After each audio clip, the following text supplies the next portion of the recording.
Hello there, very special good evening to you and welcome to Mr. Chairman. I'm David Samuels. Wherever you are in St. Lucia, from Grosley in the north to Vieux-Fort in the south, and of course those of you on the eastern coastline, our friends in Dennery and Miku, Deriso and environs, through to Ancillary, Canaries, not forgetting our friends in Soufrière, Choiseul, Labrie. And some time ago, I ran into some people from Marigot who were visibly upset about the fact that I never seem to call them. So my apologies to those of you in the Marigot, the Jacmel area, the Roseau area. A very special good evening to you. Thank you very much for attending our meeting this evening. On this week's Mr. Chairman, we turn the spotlight on Vieux-Fort and the ongoing national debate of the Pearl of the Caribbean project being undertaken by Desert Star Holdings, DSH, in collaboration with Invest St. Lucia and the government of St. Lucia. Our guest is from the farming community of Deriso, who has lived most of his adult life in Vieux-Fort. He is self-employed and talks about Vieux-Fort then and now, the highs and the lows, and how politicians generally have somehow failed to provide the impetus into making Vieux-Fort the economic giant that it has the potential to become.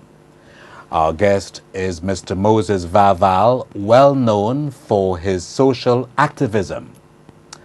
All this, plus your calls, of course, on Mr. Chairman, and we will be opening the lines at approximately 5-10 minutes after 9 o'clock. And we really hope this evening that we will get a lot of calls, at least from the southern part of the island, people in the Deriso area, as all the way down to the Vieux-Fort area, Bruceville, Beanfield, those of you in the Labrie area, Vieux-Fort North. It'll be really, really nice to hear from you this evening. Thank you very much, Mr. Vaval, for taking time off from your very busy schedule. I hope I have not, burdened you too much, driving all the way from Vieux-Fort into Castries. That must have been quite an event. I hope it didn't tire you too much, and that I want to thank you for taking time to be here. Thank you, Mr. Chairman. Very, very nice of you to be here. Yeah. A good place to start, you speak about social activism, and I thought maybe it would be nice to give us a sense as to that social activism. What does it entail over the years? Well, if I must begin by telling you that I'm always concerned about people. I'm always concerned about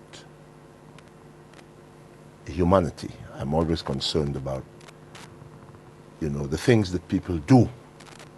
How do people get by? How do people survive? What are the things that is at hand? And what are the things that can be made available for people so as that they can make good with their lives? Even to the point where it comes for them to have social activities. Even that. After a day's hustle, as it were, where they can go and unwind. All these things are things that concerns me a lot. And when the metal begins to wear, to put it mildly, how do they get relief? How do they get medical attention? Is it readily available? And things of that sort. How do they care for their children?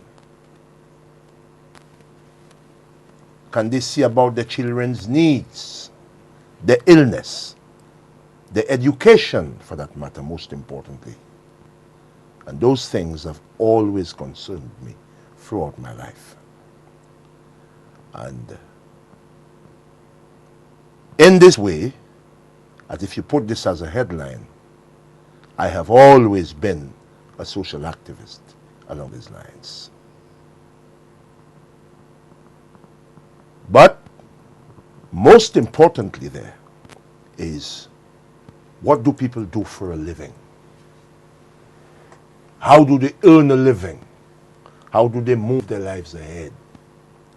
How do they create transformation? How do they repair their lives? Can they pay their bills? And things of that sort. So if you put all of this together, this has been a great concern for me, a great subject for me. And then, in that vein, in that field, Mr. Chairman, it does not bother me at all on what sort of political divide that people would be. The greatest thing for me is humanity, and humanity in its ability to maintain and sustain itself and live in peace within the landscape of their homeland. You are self-employed. Yes, I am. What do you, what's your Well- claim, what's your claim to fame? Mr. Chairman, I'm a welder by profession. Okay. And I'm more than a welder by profession. I own a welding business. Also, I am a bodyman by profession, auto bodyman. Well, I've sort of left that behind a bit. But right now, the most active part of my being in my self-employed position is that I also run a tire service. And I've been doing this, Mr. Chairman, for the last 32 years. A multifaceted businessman. Yes. You were born in Deriso. Yes, I was. Give us a sense as to what it was like. I know you have the ability of oratory, and you do have a tendency sometimes to go on and on and on. Please recognize that we have only 90 minutes. Okay. Well, it's about 85 minutes now. Thank you.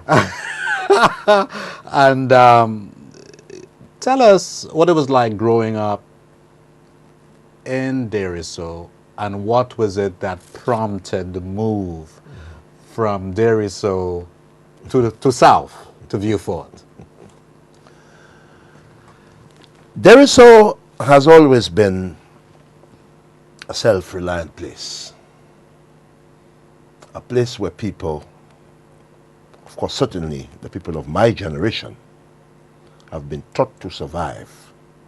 Deriso in itself has always been a place where people tend to be independent. They're independent as much as they are intelligent. Deriso has produced some fascinating sons and daughters. Right? My movement out of Deriso, when I left school, I came into Castries. I did my apprenticeship at work there. And then afterwards, I left and I traveled to Martinique. I lived in Martinique for the best part of 3 years. And then something happened within my family. There were certain problems within my family. And I came over. And I can tell you what it was. It was illness, sickness. And when I came over to see what things were like, I was not happy about what I saw. And I felt, okay, something has got to happen here, because I was the strongest of the lot. What do I do? Do I run back? Then I say no. I will have to stick around a while longer to see how things turn out. And in so doing, I felt if I have to stay here, then it means I must find work. Because I was employed in Martinique. I used to work with a company called Colas, a big construction company. And so when I came down, the Halcyon Days Hotel was under construction. What year was that? That was 1970. The hotel was under construction. So I went and sought employment, and I was offered employment. I went on the Friday, I was told to work on the Monday morning. I worked in various fields at Halcyon. When the construction was over, I decided life was not too bad. So I sought employment with the hotel itself. And that was 1971, soon after D-Day. Which was on the 1st of May? Yes. I just sort of, my memory was just 1971. And what a day that was. And so began my journey into Vieux-Fort, 1971. I worked with Halcyon Days, that hotel, and I'm sure you remember those days. What a time that was. And I worked with that hotel for 14 years.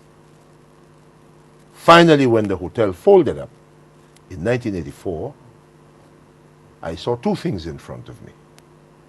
Either I move, maybe further afield, or I start something on my own.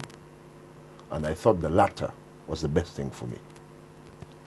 So I started out my tire service in 1984. As far back as that, eh? Yes, far back as that. And here I am, still at it, you know. The only thing is that many, many, many years has gone by. And that is what caused me, to this day, to be living in Vieux-Fort, to have taken residence there. But there is something else. Vieux-Fort always fascinated me. It's a place that has a charm of its own. The ambience of that place, it has a charm. And there is not a day that I wake up and I can look at the dawn that I don't feel that love in my heart for that place.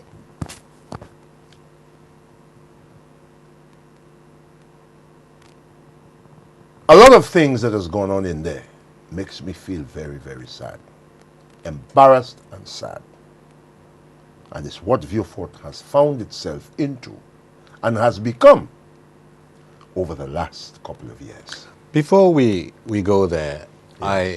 I just wanted to jar your memory somewhat regarding the good old days in Vieux-Fort, because I'm not so sure if you are aware, but some of us were employed by Messrs.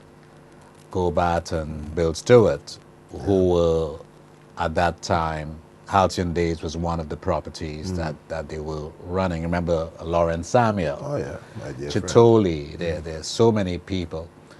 And Vieux-Fort was the place that we escaped to. I remember those weekends at the Halcyon Days in Vieux-Fort. And the wonderful cabaret shows they had down there. Yeah. And Vieux-Fort had such wonderful restaurants. I remember Kimatry, Cloud's Nest Hotel. I remember some of the Indian restaurants down in town selling rotis. Yes. And it was quite a bustling place back then. And I remember I used to always try to escape to Vieux-Fort with any given opportunity I got. You know, let's go down south. Going down south was really what it was all about on weekends. And so could you sort of Give us a sense, as far as continuity is concerned, what Vieux-Fort was back then. I have said some of it, but I'm quite sure you can relate to a lot more that occurred back then and what it has in fact become today. My goodness. Vieux-Fort was the place to be. That's a generalized statement. The place you wanted to be in the 70s. I can tell you that. Halcyon Days Hotel Was the hub. is a yes. Was the hub back then, Yes. right? It emptied into the town of Vieux-Fort. It emptied in there. And so you had people from all around the island, some people from even outside of St. Lucia, that worked at Halcyon Days and found residence or whatever it was in Vieux-Fort. And believe me, you sir, there was never a dull moment.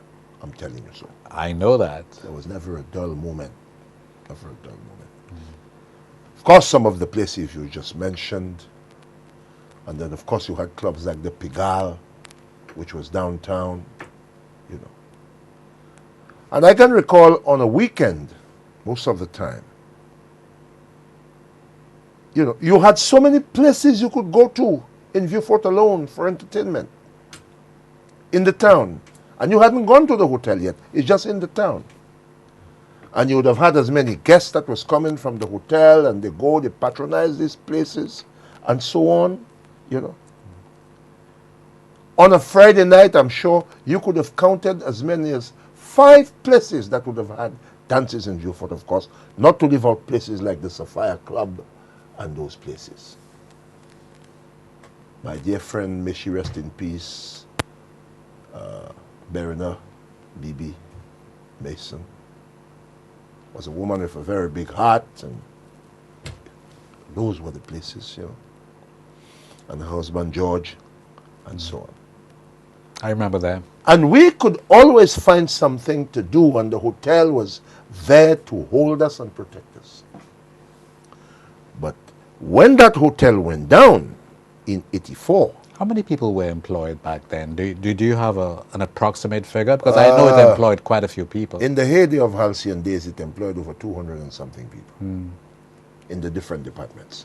And people were employed all the way from Miku right through the Right Sufra. around, Right around, yeah. Halcyon, again, I'm going to use the word in its heyday, had buses transporting their staff from as far as Dennery and Choiseul.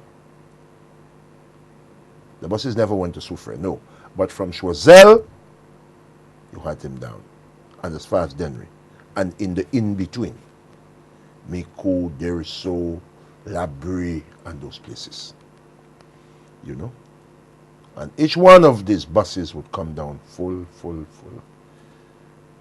And they would transport staff back and forth. After '74, however, when the hotel suffered its first fate, it went into liquidation. Not bankrupt per se, but the parent company got into problems. Court line. It was the height of the war in the Middle East. And so Cotlines itself was essentially a company to do with ships. Yeah. And so the hotel went down. When it came back up, after '74, it was not the same thing again. It had diluted quite a bit until Sir John had to pass it on to the liquidators. That time, Willie Rapier and the Felbert husbands and these people that tried to hold it together until the hotel began to collapse upon itself because it could not renew itself in the sense that most of its physical infrastructure was began wearing to out. You know, and so they had no choice but to close it down. Eventually, others came on board. But Club Med, there was a Club Club Med came there in, once. and then you have what was presently there, Coconut Bay. But folks like me had moved on already. You know, Halcyon Days had a wonderful staff. They were scattered all over the place. Some ended up here in Castries and elsewhere and so on. But Vieux-Fort suffered the biggest blow. The biggest blow from that fallout of Halcyon Days, Vieux-Fort suffered it. Because there was nothing in them there that could take the place of what that hotel used to do. Because there were a lot of young people from Vieux-Fort in those days that was employed with the hotel. And after that, those people were not able to find meaningful employment, as it were, because the skills that those people had then, what was lying on in the outside, was not the same thing. It was not commensurate with what they had learned. Yes, you had the Bury that came in. Yes, you had Winera of those two, but it was not like what they had been doing at the Halcyon Days. And so the town began to go down. It began to go down. A few tried the best to hold on and what have you. You hear me? Until, say, about the mid-90s, when things really began going bad for the town. The United Workers' Party, I do recall it may have been either 1987, 1989, I don't know, somewhere around there, the late part of the 80s into the early 90s, there was so much talk about Vieux-Fort being the new frontier. We heard Sir John talking a great deal about that, and for a while it seemed that there was so much enthusiasm about this new frontier. We heard about factory shells, and there was a lot of activity on the Vieux-Fort docks, because sometimes the Geest ships not only docked in Castries but also went to the Vieux-Fort docks for the unloading of bananas in the southern belt. So there was a lot of activity, and we realized that after a while that Vieux-Fort, which was obviously once a bustling place, started to die. Speak to that. What was it that was responsible for the closure of all of those factory shells, and there was so much hope for that place, and it just did not seem to happen? Well, for one, the cornerstone of that new frontier development was laid by Sir John. And Sir John did not just say it through word of mouth. He turned his words into action. Because when enterprises like, or entities like the Bury came along, that was part of it. Winera, which came... Success stories, obviously. Yes, which came even before that. Just back to back with the Halcyon Days Hotel, was built for the purpose of the banana industry. And at that time, that factory was producing nothing else but cartoons for the banana industry. Because the banana industry then was heavy, very heavy, So from that, Sir John went on, and he realized that there were a lot of young people that could not find placement even in those entities. And so he started looking outside, what you may call probably investment by invitation. And then he built those factory shells, all in the same sphere of that new frontier. NDC. National Development Corporation. Yeah. Which has mushroomed into Invest St. Lucia today. Yes. So he began to build those things, and he began to bring in the investors And some were American, some were, but a lot of them came from Hong Kong, making fabrics, for example, and so on. But the American ones had to do mostly with electronic components. And that held on for a while. They were not paying top dollar, but at least the important thing is those persons had a job to go to. And that kept the hum that kept on going out there in Vieux-Fort. But then, towards the end of the 90s, the political situation changed.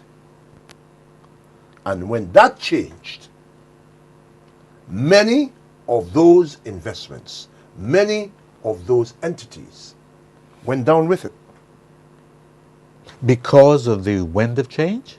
Certainly, because the people who came in then did not see the need to want to continue. But why? Why would they not see the Only need? they would answer that. The investors But you have an idea. were discouraged. Yes. They were So- discouraged Really? because they felt they were not getting the support of the government of the day. And so they began to move out. And you heard a lot of useless talk that was running around. They were not paying wages. They were not this, they were not that. And one by one, two by two, those factories closed down. And these people who were employed there were thrown on the street. There was also the Beauséjour dairy plant. Oh, God. I remember, oh gosh, sometime in the 90s, doing a lot of work for the Beauséjour, whatever it was called back then. And the milk was really, really great milk. You had the milk in cartons. And I remember going there. I remember producing a documentary for them. And it looked like such a viable project at the time. I remember their products being seen, not just in the supermarkets in St. Lucia, but they were exporting to some of the neighboring islands like St. Vincent and the Grenadines and Dominica. And what is the situation with Beauséjour today? Because I'm just so surprised as I drive by where you would see so much livestock. That's all gone. Mr. Chairman, that is no more. The back of Beauséjour is broken.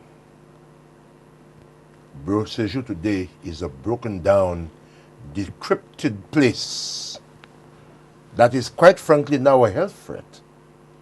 For all intents and purposes, they should close it down because there's nothing in there. You speak about the dairy, sadly. That dairy was a gift to the government of St. Lucia from the European Union. And they gave them everything. The cows, the heifers, which used to produce all the milk that you're talking about, were not local animals. They came from places like Ireland and elsewhere. You know. And one of these cows, one of them, just one, used to produce somewhere in the region of 2 buckets of milk. And then they had the mechanized system to milk the cows. It was not a job that was done by hand. They had these things that you tuck to the udders of the cows. And there was proper management for these things. There was proper management for them. And that dairy went on. At one point, that dairy was producing so much milk that the then Prime Minister, Sir John, gave the order when the dairy had then supplied its commercial quota, the rest of that milk, pass it on to the hospitals and the schools. As a matter of fact, some of the schools in Vieux-Fort itself as well developed a school feeding program by virtue of that milk, which was being given on for free. And then they go again. The political equation changed. And when that happened, those persons who used to run that dairy were professionals from abroad, Danish people. And those people, whatever happened, but they left town. And so the government of the day went along and chose their own people, local stock for your information, to run the business of the dairy. That became a miserable failure because these people knew nothing about dairy. They knew nothing about cows. All they had to hold them in place was their political attachments.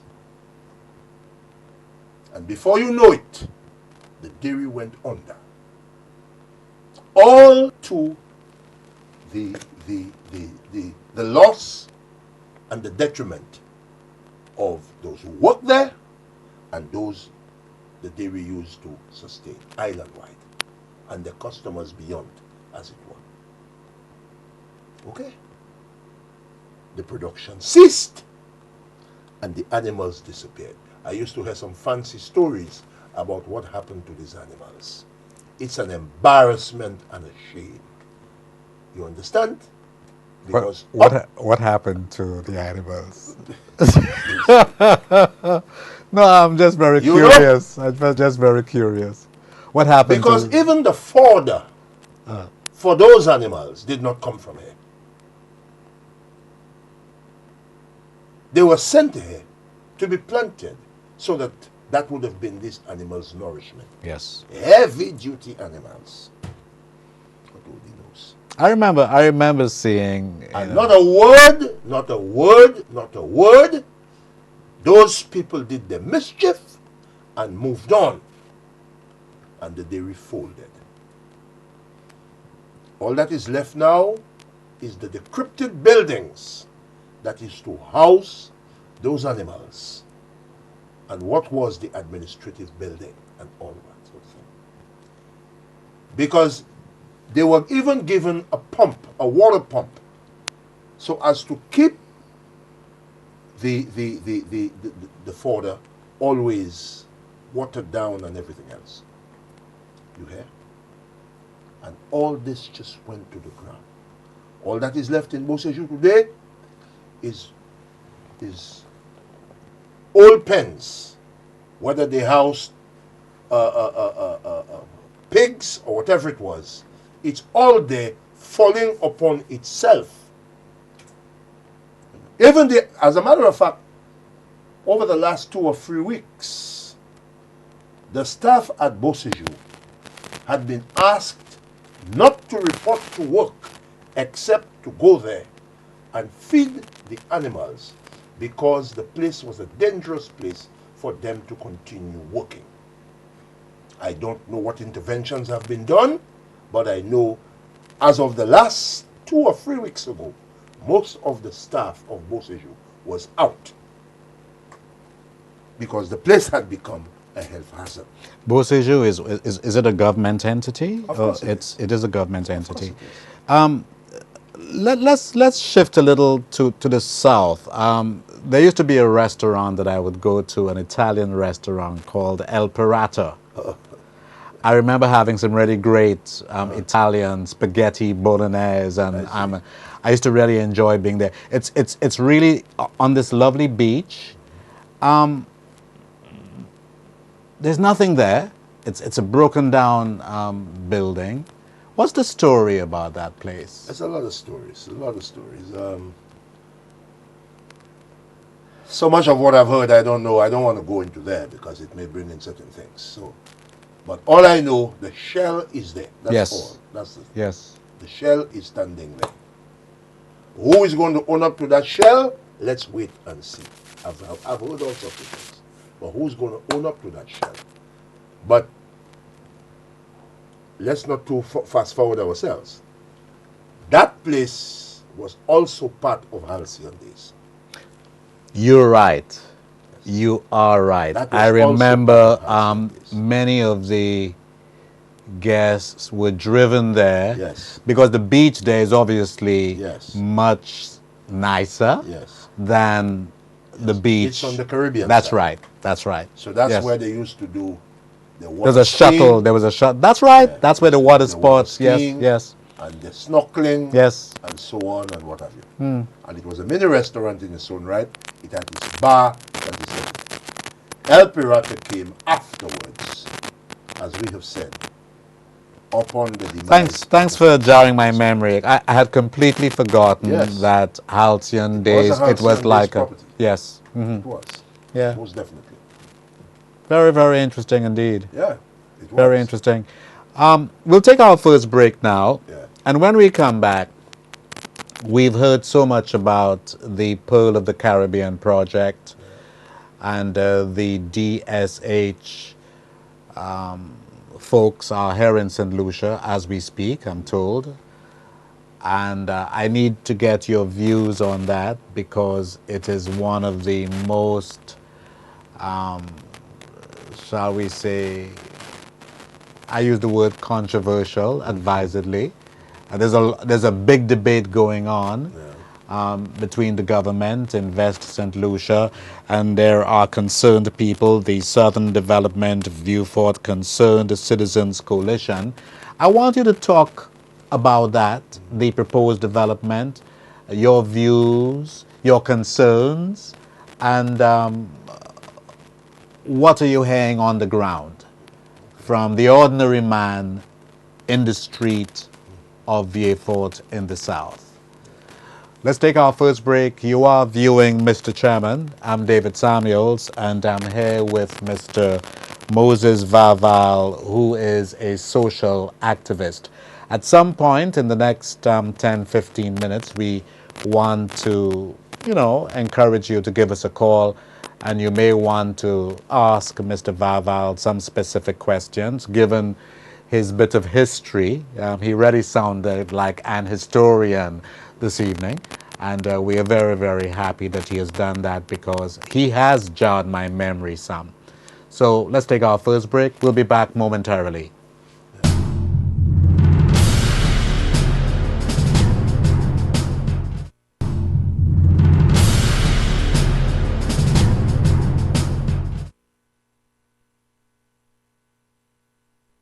Hello there, welcome back. I'm David Samuels, and welcome to our program. It's Mr. Chairman, and we have with us Mr. Moses Vaval, who is a social activist, and he's traveled all the way down from Vieux-Fort to give us his perspective on some of the proposed developments that will be taking place in the south of the island. And more specifically, I want to ask him about the Pearl of the Caribbean project, which is under the umbrella of the Desert Storm Holdings. And we understand that some of those people, as we speak, are in St. Lucia, along with the government of St. Lucia, looking, scoping out the place. Your thoughts on some of what we have heard? There is this agreement. There is this agreement that the government has signed into, and the government has been saying that the first part of the agreement is really the horse racing track. Just today, my understanding is that certain aspects of the proposed development was added. But based on what you have heard, could we basically have your thoughts? Because we know that there are some concerns, legitimate concerns, by Vieux-Fortians about the project, and one specific entity, the Southern Development Vieux-Fort Concerned Citizens Coalition, they do have some concerns about the project. Your thoughts about that group, the coalition, and what are you hearing on the ground concerning the proposed development? Well, in the first place, to begin with, if anybody wants to rile against employment in Vieux-Fort, you know, I would say they need to get their heads examined, quite frankly. That project, as I have said elsewhere, in any project, and a project of that magnitude, obviously, it's going to affect people. Not everything that people would want, or not want for that matter, would be able to be made possible for them. And of course, I have said as well that the project should not go on roughshod and run over anybody. The project should make places, the project should make areas that are available to the people, that the people are not fenced out, the people are not left to go and make way for themselves. They must be mindful of the things that would impact the people and make sure that those things, the people certainly would be part of what is taking place. For example, they should have access to certain areas, and of course, if for any reason whatsoever they were going to be touched and moved or whatever it is, the government would make appropriate places available for them. But the sort of thing that I have been hearing over the last couple of weeks, all the heavy stomping and all the heavy lifting, there's no need for it. Seriously. Okay. The racetrack, horse racetrack, sorry, is going to be, and as we speak, the preparations for the grounds is already on the way in the Boseju area. And from what I understand, that would be the first phase of it. And certainly, there would have to be some changes, physical changes on the ground. To the Landscaping. For example, certain roads may have to go elsewhere and things of that sort. I would want to believe this would be at the cost of the developer in conjunction with the government of St. Lucia. But not anything that is going to put the population in stitches, that their lives would go on normally, and then the developers, of course, would have the areas for development and the like. Sad to say, what I'm gathering and I'm getting from certain folks is that the project should be scrapped altogether. For what? For what? The persons who are calling themselves Southern what? Coalition for Change, and what have you, concerned citizens, whatever it is their right. Of course, their right to protest, it is their right to whatever. But don't go to the extent where you would want to deny your people employment. Don't go to the extent where you want to think that everything else is off limits and that nothing should happen there. And I want to make bold to tell you tonight, should God forbid that this project should fold upon itself, these same people are going to go into hibernation, never to be heard of again. But you want to ask them the most pertinent question. What is the alternative? What is into plan B? Many of the people who are occupying the Sandy Beach area, as I have said to some of those who want to talk to me and say, they should be incorporated into that development. They too should be factored, so to speak, as part of what is going to take place. You understand? But many of the people who are fronting into this thing and coming out with the heavy-duty ideas are fronting for their political parties. That's who they're fronting for. They're not fronting because the people of Vieux-Fort is saying to them, we don't need this because we don't want employment. That is not true. The vast majority of people in Vieux-Fort, especially the young ones, are looking for the day when there's something that could help them and take them out of the state, this myopic state that they are into. You know, we've discussed Halcyon. There is no more Halcyon to save anybody. And this would be the one biggest project ever since after Halcyon days. Yeah. There seems to be a body of opinion that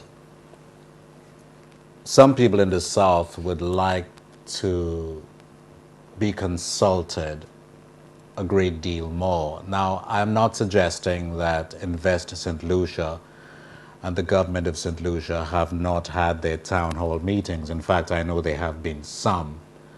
But I wonder whether there ought not to have been a lot more of more consultation. Are you, I know you are in support of the project, but are you generally satisfied that the government has done a reasonably good job in consulting the people of the area about that proposed development? They could consult some more. There's nothing wrong in that. They could consult some more. But there are people who are going out there deliberately twisting the people around is to make them feel this is the worst possible thing that would happen to them. So would you say then that the people are somewhat confused? Is there a lot of confusion still? Or you alluded to the fact a few moments ago that the young people are eagerly looking forward to the project.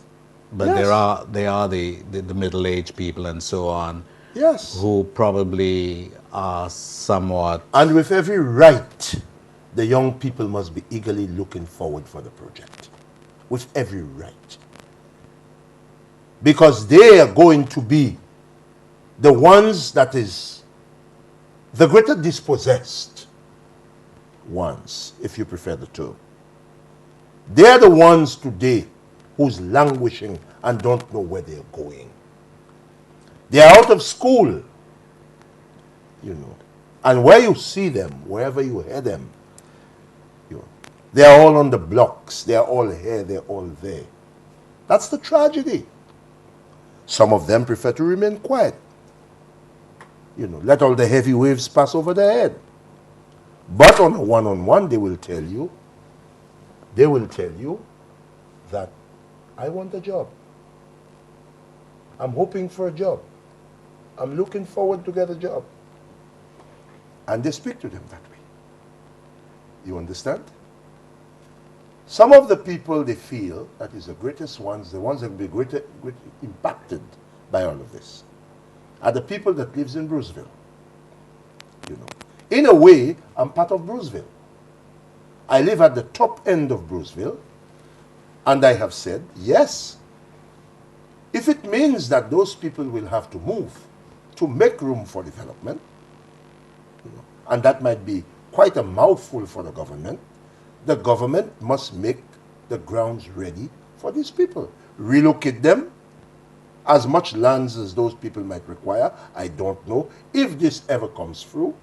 But it's not a matter of just turning your back on the people and then the hell with them. That is not true. You understand? But the people must make room for development. The people must make room for development, you know. And by extension, Mr. Chairman, what is going down in Vieux-Fort there at the moment reminds me of all the heavy lifting that went on when Sir John decided to take on the problem of Rodney Bay. When he decided to clear that bog, what was Groseley? Who wanted to go to Groseley?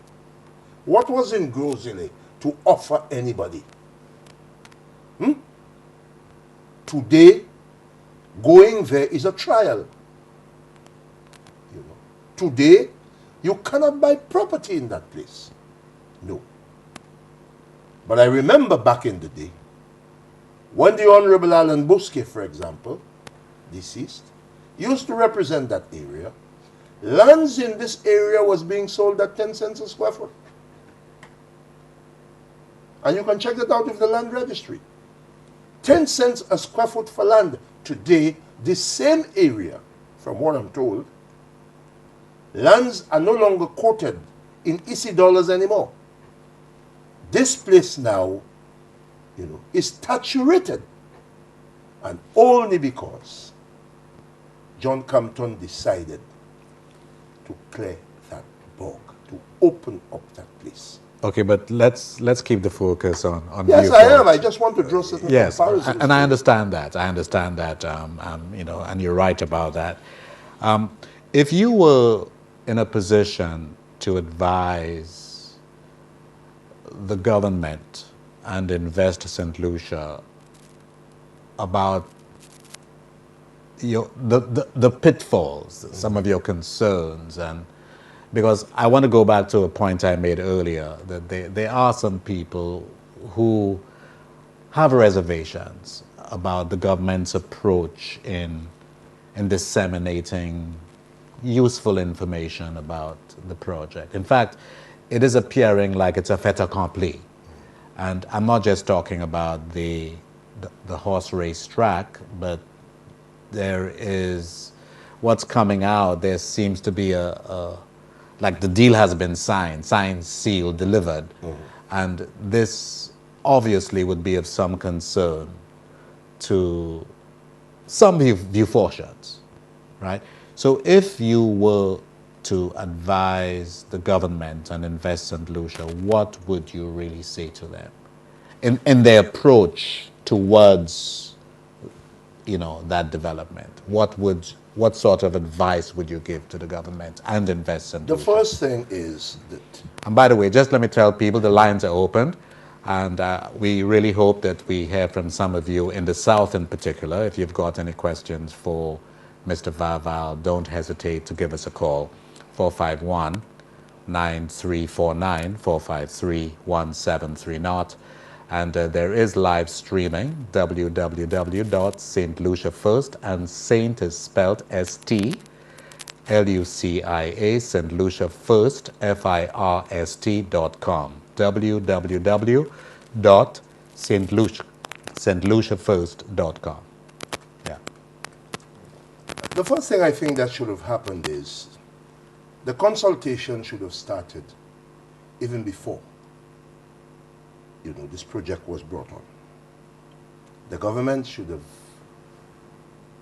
do the PR of bringing this matter to the people, the consultation with the people. That's what I believe that should have done in the first place. But you see what happened with this project. This project did not come to the present government first. This project was in the hands of the last administration. And they said nothing about it. They made no mention about it. It is only when things began to come out that they came out and admit, yes, They were already in negotiations with these people. We don't know what it is that they had already negotiated with them in the first place. Can you speculate somewhat? I know you have a vivid imagination. What would you say would have made the government have discussions with those people? And in fact, the honorable leader of the opposition did confirm that they had been in consultation with the DSH people for at least a year and a half. I'm not able to tell you why they did not communicate the fact that they were having discussions with those people. No one, like you rightly said, we didn't know. But can you sort of speculate as to why that would be the case? Why would a government in power not come to the people and say, hey, here is a situation, here is what we have been doing, these people have approached us, we have some concerns here, we have some concerns there, and this is how we see it, and give us a little time, we will provide you with the relevant information as information comes to hand. But I just want to be somewhat speculative and give you an opportunity if you so desire. What do you think is going on here? Only they would know. Okay. That's a nice cop. That's a cop out, but that's fine. I'll accept that. Only they would know. Because I first heard of this thing, I never heard a whisper about it. It's when it was brought out by the present government in the meeting with the people. And all sorts of things began coming out. I don't know how far it had gone, for that matter. Okay? But I understand whatever has happened. It was only an agreement in principle. And that's that. You know? And if I've said anything to anybody concerning it, is to say, be mindful of the public, what may happen to them. Don't ride roughshod over them. You know, let them be part of what is taking place. And I think that's very, very key. I think that's very, very important. Governments, you drew a very interesting reference about Sir John and Rodney Bay and Grosley a few moments ago, and you are in fact right. But I remember in many discussions with Sir John, one of the things he always said to me that he has encountered opposition so many, many times that after a while he became somewhat immune to the obstacles that were placed in his way, which at the time some people did not see it as helping to develop St. Lucia. A lot of people were just playing politics, he said.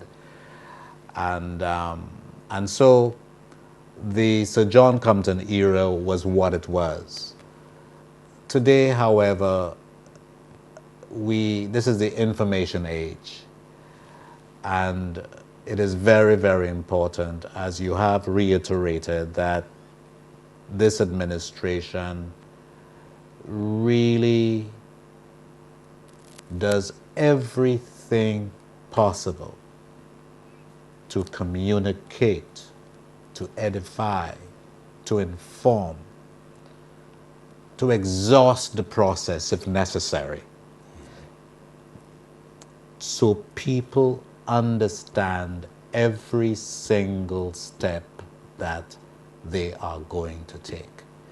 Every I must be dotted, every T must be crossed. Do you agree? Yes.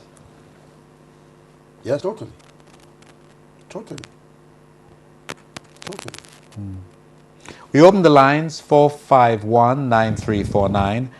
To be fair and as balanced as I possibly can be, I would like to say to some of the groups in Vieux-Fort, I would be very happy to accommodate you anytime in the future. And we're talking here specifically about the Southern Development Vieux-Fort Concerned Citizen Coalition.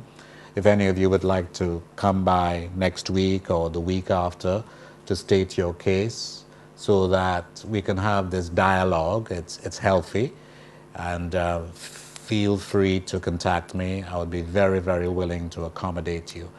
as much as I possibly can. So at least the viewers will have your perspective, and so we would open the lines and give you the opportunity to respond to questions asked by members of the public. So we look forward to hearing from you at some point in time. And if any of you are viewing as we speak and you would like to at least say something or two about what you folks are thinking and raise some of your concerns, by all means, don't hesitate to do so. 451-9349, 453-1730, particularly for those of you in the South, Labrie, Vieux-Fort South, Vieux-Fort North, the Mico area. Please don't hesitate to give us a call.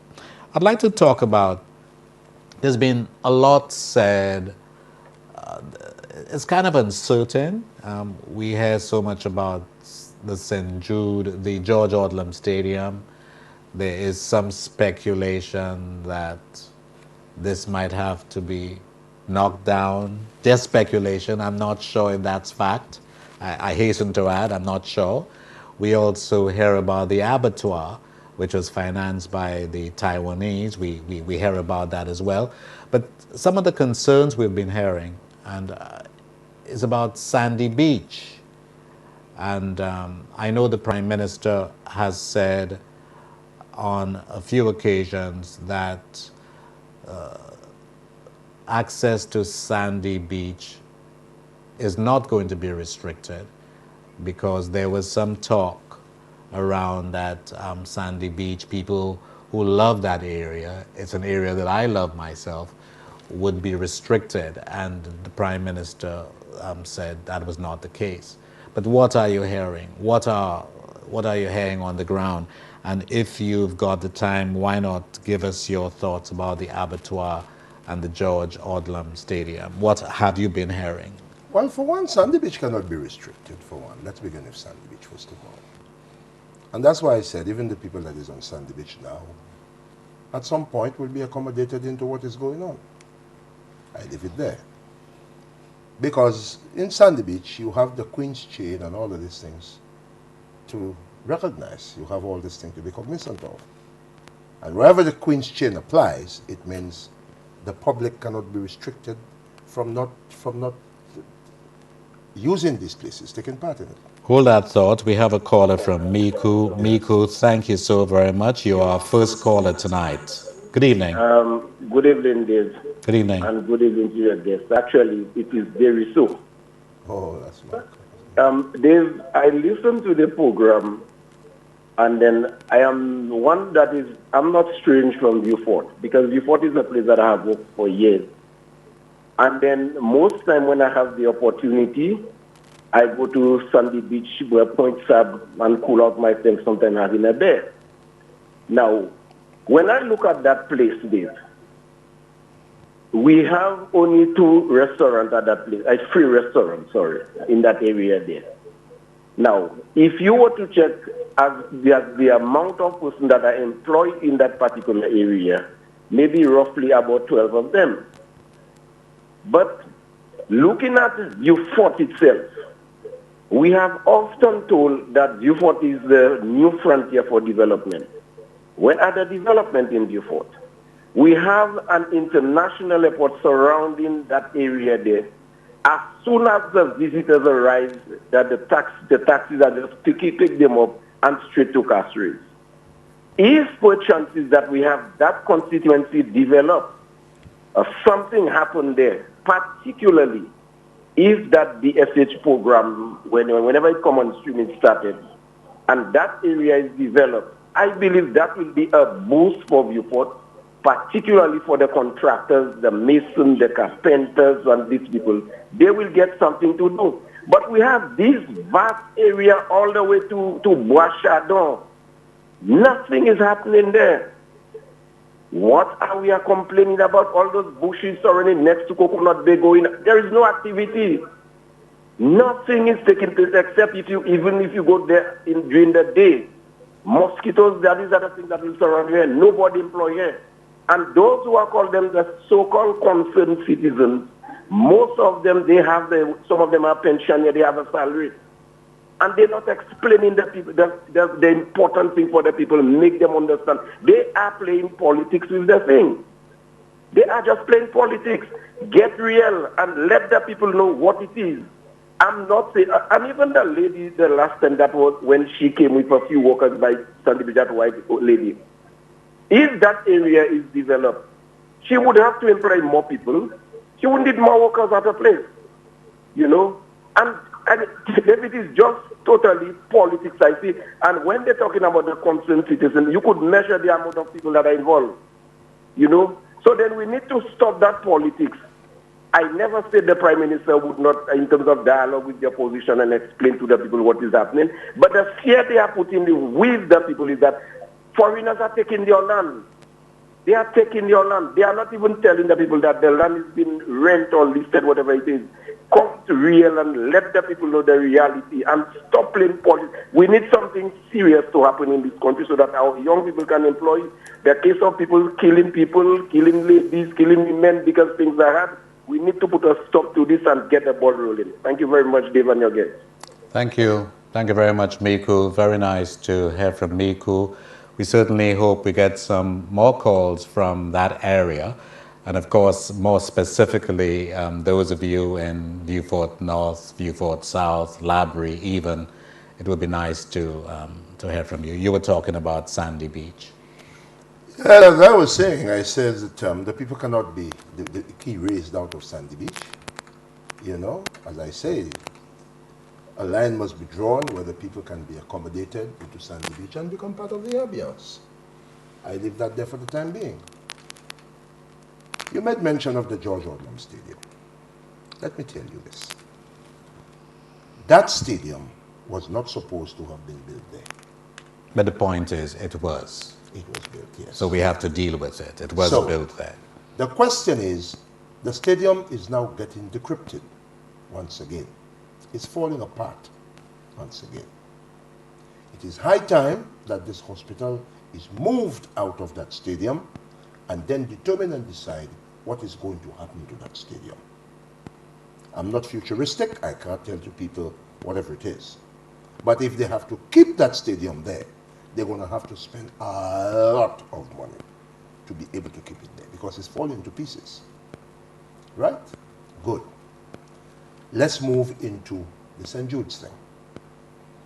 The St. Jude's situation is a travesty of justice. You don't do that to a people. A travesty of justice. This unfortunate fire that consumed St. Jude's consumed one wing of St. Jude's. And that was the surgical wing of St. Jude's. And all they had to do was to concentrate on bringing back that wing, and whatever else it is they were left to do would have been done within the periphery of that hospital. And that was not done.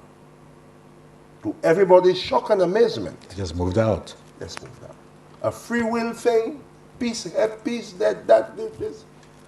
And something that could have been finished and handled in a year has now consumed almost 8 years. How can you do this to a people?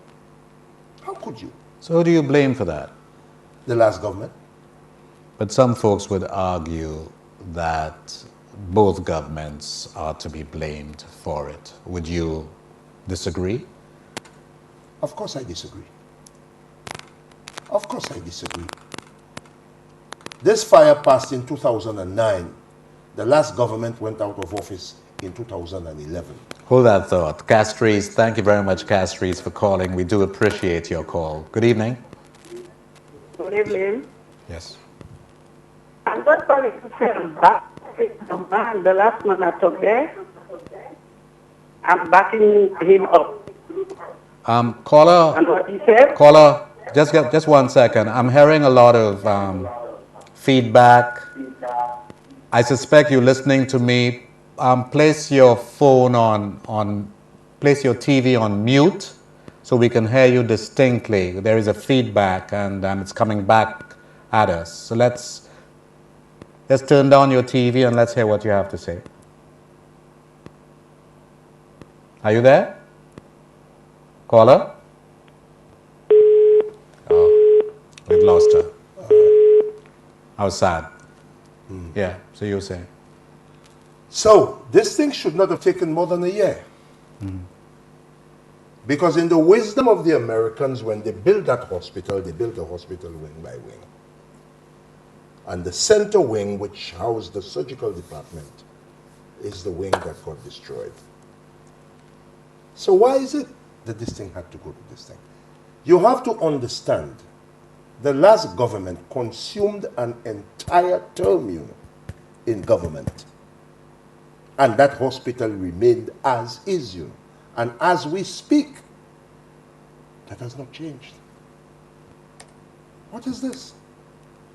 I don't want to get into the back and forth that is going on right now, here, there, and everywhere.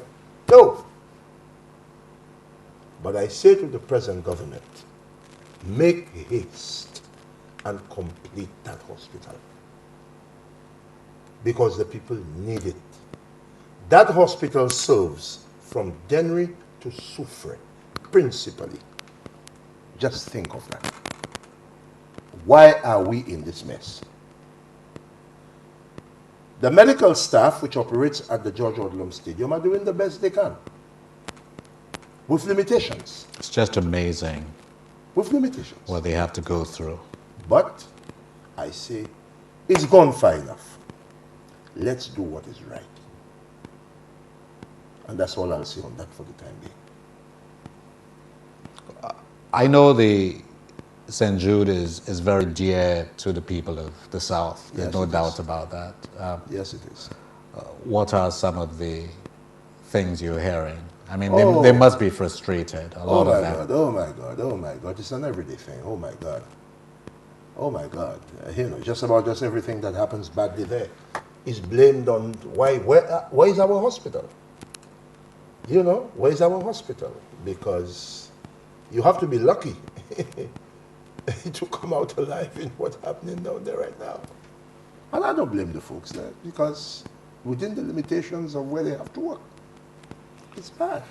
Could I ask you a question? And it's a political question. We have seen Vieux-Fort. It's a sort of bedrock. The South is the bedrock of the Labour Party. You know, the Labour Party can always depend on the South to win an election. Always. Perhaps there was somewhat of a difference in the era of Henry Giraudy when Vieux-Fort and Labrie was one constituency. But that has changed tremendously over the last 20, 30 years. The Labour Party has always been able to rely on Vieux-Fort North, Vieux-Fort South, Labrie, with certainty, absolutely no doubt. 3 seats, so we have just 6 more to find somewhere to form the government, right? Yeah. Okay. What are your thoughts about the stewardship? Because Vieux-Fort has been served by Dr. Kenny Anthony since 1997. He has been the parliamentarian, the MP for Vieux-Fort South, and to a certain extent, I think Moses as well. I think we started with Lay, I think in 97 in Vieux-Fort North, but Moses Jean-Baptiste took over. So it's really the bedrock of Labour Party power and strength, no doubt about that. How would you categorize Dr. Anthony's service to the people of Vieux-Fort South? Hold that thought. You think about it as we go to Ciceron. Ciceron, good evening. Thank you so much for calling. Yes, good evening. I hear people blaming both parties, right, for the lead of the hospital, the St. Jude Hospital. But the hospital was built in 2009, I think, or thereabout. And then 2011, we had a new government. The government, UWP government started, I think, renovating the hospital and so on. When the Labour Party came, they decided to break it down and to start it all over again. And by 2012, they keep mentioning that by September it will open. When the next year comes, they mention another date, and it go on until the election date come, and then only to realize that they're not halfway there yet.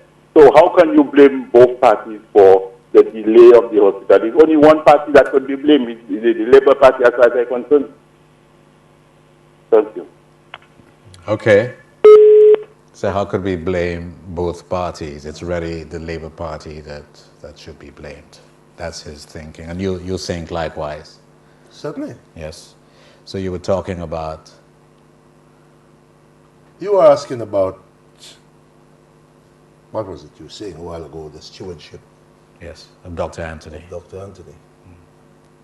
It's a sad, sad, sad, sad, sad, sad thing. It is a disappointment, seriously.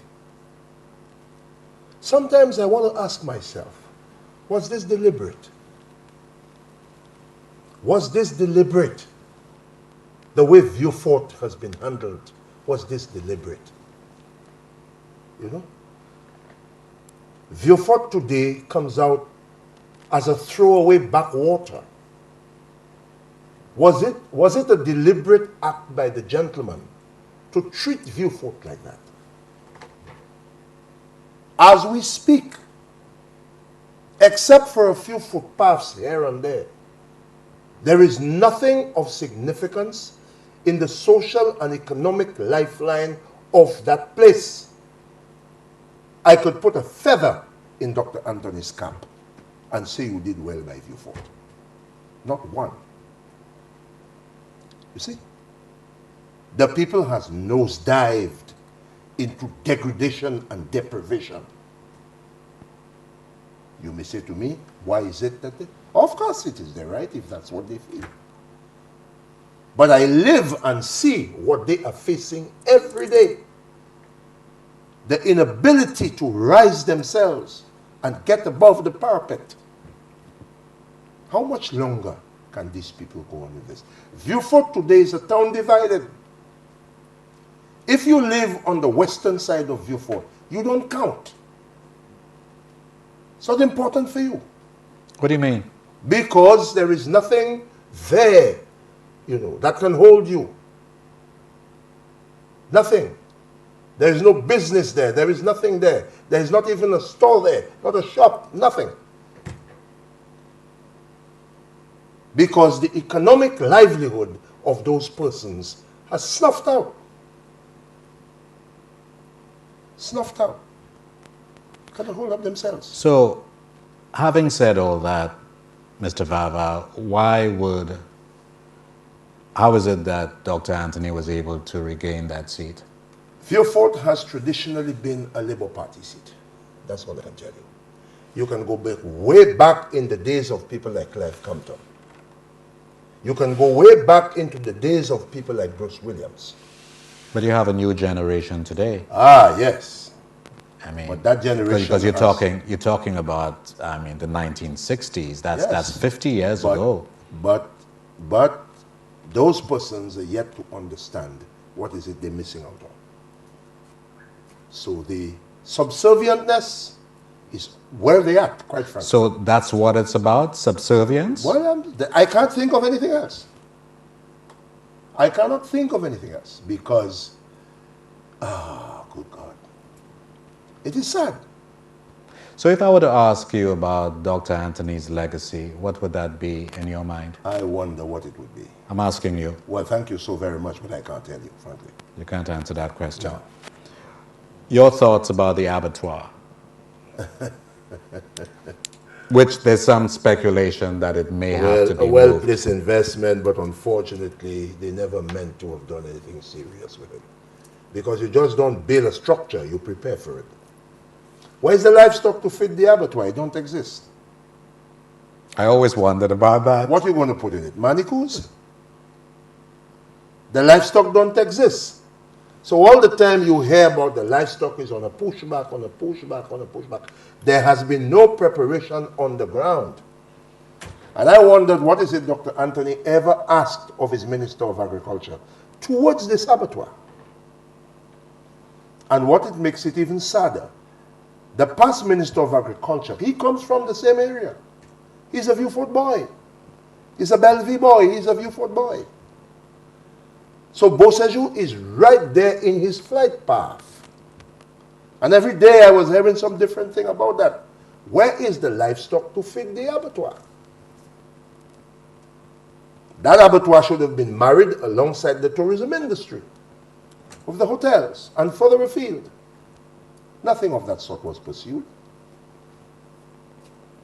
It's just some money that was spent there, and the citadel is standing there.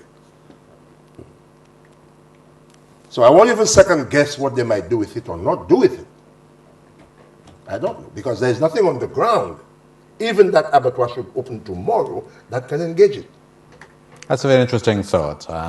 You're right about that. I've often wondered about where is the livestock, where is the cattle, and I mean, whose idea was this in the first place, to put it all the way down there? I wonder. Now we're hearing that it might be relocated and placed in the Castries Basin somewhere, I think Bexon or somewhere. The docks in Vieux-Fort used to be a hive of activity many years ago. The Vieux-Fort docks, even that has come to a grinding halt. Mr. Chairman, every one of the scheduled lines that used to serve the Vieux-Fort dock has taken flight. Kajima and others. The last one to go was the geese boat.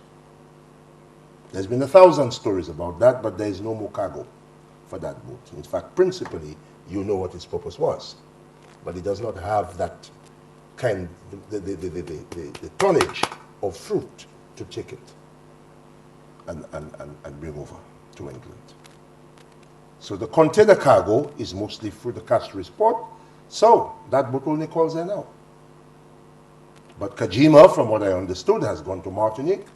We had Netherlands, of course, these people took off a long time ago. Not to mention, most of the equipment on that dock needs to be replaced because all of them are practically hazards now. They have outlived their time and usefulness. The dock has grown to a halt. And that is it. So, in essence, Vieux-Fort is really a sleepy, yes, it's just sleepy town. Yes, it is sad what has happened to Vieux-Fort. Very, very sad. But you are optimistic? I mean, in the few moments we have left, I am. Given all of the projections, I am. what would you like to say to some of your contemporaries and the young people in Vieux-Fort who have lost faith in the system and who have lost hope? Optimism is gone and they're looking for a new day. What have you got to say to that? I want to say to them, hold on. Help is coming. Don't give up. Help is coming. A lot of the things that probably is going to happen, that is happening now, you may be mystified about it, but at the end of the day, I'm confident it's all going to come out for the general good. Don't give up. Because it's your day. Mine is almost past. It's your day today. It is you now who must wait and with hope and expectations that there's a better life for you that is coming. And you will be waiting there to embrace it. Yes. But let's not go running around trying to kill the goose that will lay the golden egg. We must have faith into this. Yes. And that's all I wish to say for this, Mr. Chairman. Well, thank you very much, Moses, for taking time off to visit us on our program tonight. You've traveled a very long way, and I'm sure that a lot of your fans down in the South they must have been somewhat thrilled to see you live and in living color. I want to take the opportunity to wish you all the best, and all eyes are on Vieux-Fort. We'll be looking to see what's taking place there. These are exciting times, and as I indicated before, and I really hope that I know that there is some undercurrent of resentment, and say some people who are not very happy about the way the project is going, and my wish is that the government embraces them and does everything possible to communicate and disseminate whatever information that is available, whatever doubts that some people have about this project. Well, that's it, folks. Thank you very much. Thank you so It was much, really, Mr. really Chairman. nice having you here, and I wish you a safe journey, back to Vieux-Fort. Thank you very much. Well, that's it, folks. That's our program with Moses Vaval, a social activist, and he's from the Vieux-Fort area. And this program will be rebroadcast on Sunday at the same time from 8:30 until. And of course, once again on Wednesday morning, right after the morning news. This is David Samuel speaking on behalf of our friends, Randall and Bernard upstairs. That's where they belong, upstairs. Have a good evening. This meeting is adjourned.